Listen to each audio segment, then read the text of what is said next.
stories that have seized hold of our headlines. A pack of 14 dogs who attacked a man in the northern part of the valley, their owner taken for a mental evaluation. After law enforcement intervenes, all the dogs killed, one by their owner's own hand. And another case, 170 dogs kept in filthy, cramped cages, some so neglected they were trapped by their own overgrown fur. Seized by county authorities, their owner, sources say, wants them back. Are these cases of simply bad dog owners, puppy mills, or could the mental disorder hoarding be to blame? Thanks for joining us on this week's The Current. I'm Emily Welker.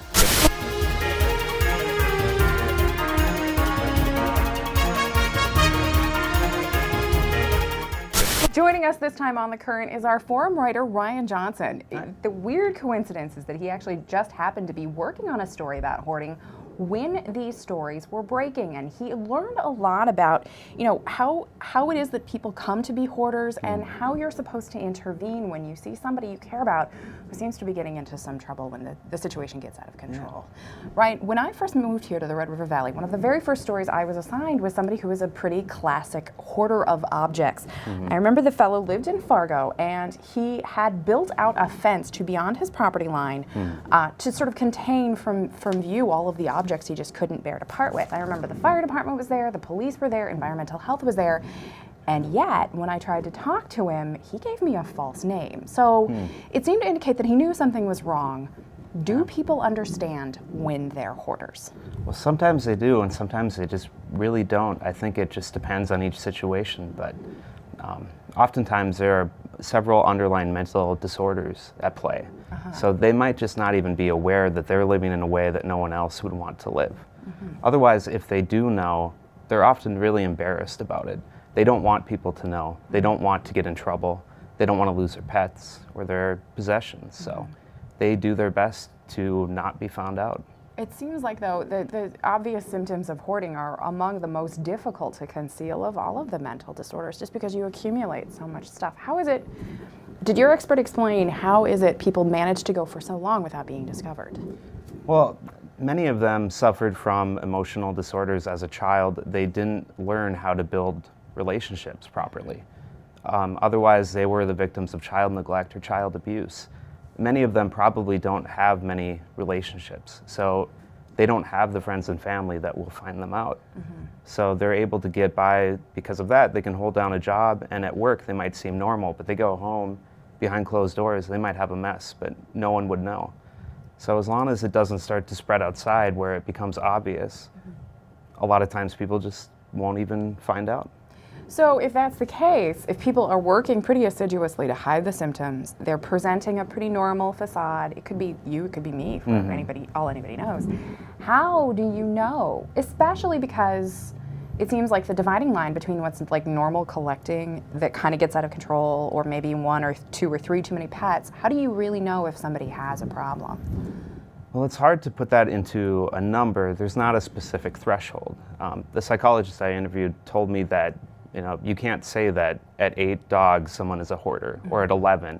There's no number, but there are some clear signs that someone is a hoarder, and everyone I spoke to said the average person walking into a home like this, they're going to know right away they're not a pack rat, that this is a hoarder.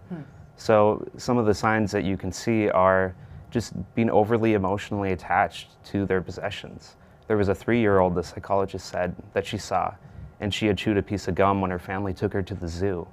And she wouldn't get rid of the piece of gum. To her, that was her day at the zoo. I shouldn't laugh, that's kind of disgusting. But so there are classic symptoms that you can look at and sort of track the progression of somebody's illness? Yeah, I mean, definitely with animal hoarding, a lot of it is just depending on, they're building up a large amount of animals.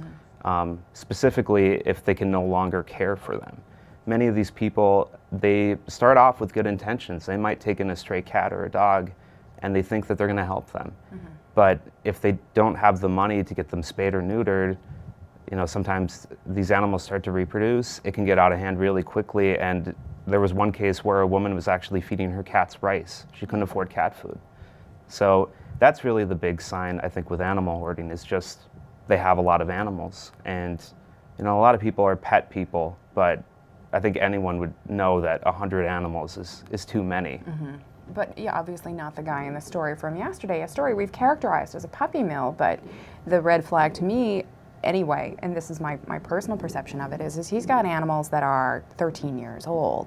That to me is not somebody who's running it exclusively as a business. That's somebody who's got an attachment. And he said that he wants the animals back.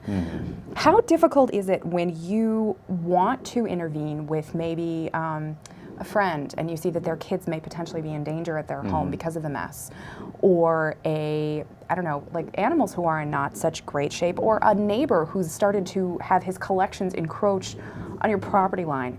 How do you intervene, and how do you do it safely? Because your experts said they can be pretty dangerous when confronted. Yeah, they can be, because they are kind of, you know, they're very emotionally attached to these things. So, you know, if you're trying to take their puppies away from them, that's like trying to take someone's babies. So you don't want to put yourself in that situation. But I think the thing that you can do is probably reach out to social services, reach out to law enforcement, especially if it's more of a neighbor kind of situation where you don't know them that well, because these people might be either really embarrassed about it, and the last thing they want is their neighbor confronting them. It's probably not going to help much either. Otherwise, they could be emotionally unstable. It might not be safe for you to try to address it yourself. So I think the way to handle it is try to contact authorities, police officers, social services, public health can try to intervene. Unfortunately, a lot of times, law enforcement doesn't have the authority to really do much. So there are some specific examples. You know, if there's a young child living in a home and it's unsafe, if there's an elderly person who's considered vulnerable and they're living in an unsafe house. Or in Fargo, there's an ordinance you can only have 6 cats and dogs. So if you meet one of those requirements, then the authorities can step in and force them to do something. But oftentimes, what happens in someone's house is just, it's their right. They can live how they want. So there's not much you can do to force someone to get help. But I really think it's important too to not just ignore it. Everyone I spoke with basically said a hoarder will always be a hoarder unless you try to deal with it. They still have to make the choice to get help, and it's not an easy process. They have to relearn how to live, but it's important to not just let it go, because it will just get worse, and people can die, people can be hurt, animals can be hurt. Something needs to be done. Right. And then of course there's the the public health concerns where you've got insects breeding, vermin, so on and so forth. I mean, a lot of stuff tends to attract a lot of unsavory elements. One of the things that I noticed when I was looking into talking with you about this is that the DSM-5 came out recently. That's the diagnostic manual that lets mental health professionals classify what's wrong with people in terms of their mental health. And it looked like this disorder, hoarding, used to be considered part of the OCD, obsessive compulsive disorder spectrum. Does this mean now that people may get better help, given that this has been reclassified? What did your experts talk about? Well, I think more than anything, it shows that awareness is building of this.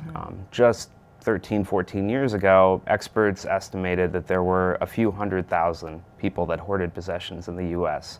Today, even the most conservative estimates say 3 million. With pet hoarding, they now believe that there's about 3,000 to 5,000 cases a year, and that affects about 250,000 animals each year. And because it can be hidden, those numbers are most likely not even the tip of the iceberg. So I think more than anything, I got the impression that people are starting to understand what this is, and they can recognize the difference between that and just someone who maybe lives in a cluttered home or is kind of messy. So more than anything, people now know that it's a problem. They know that it's a mental disorder, and it's something that can be treated. That you can't just ignore it, but it is very treatable. The important thing really, I think, it's a combination of therapy and just helping them resolve all of the underlying issues, whether it was a bad childhood or if they just, if they have schizophrenia, they could have dementia, it could be ADD.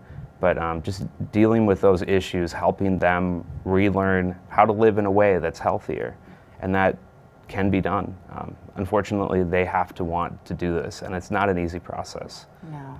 So, but I mean, I think more than anything, there's more hope that people will be noticed, that someone will intervene, and that you won't let it just keep going on and on for decades and get to a point where, you know, authorities are going in and taking 14 dogs or taking 170 dogs. Hopefully you can deal with it earlier, you know, maybe find those people when they're 3 years old and they're starting to display tendencies. Right. Teach them then how to live in a way that will be better for them. They'll be happier and healthier. And more emotionally satisfied. Yeah. Yeah, it does seem like it's all about reaching out and making those connections. Mm-hmm, All right, well, thank you so much for joining us today, Thank you. Ryan. And now for a different kind of headline, the kind you know is the one that leaves you asking, WTF?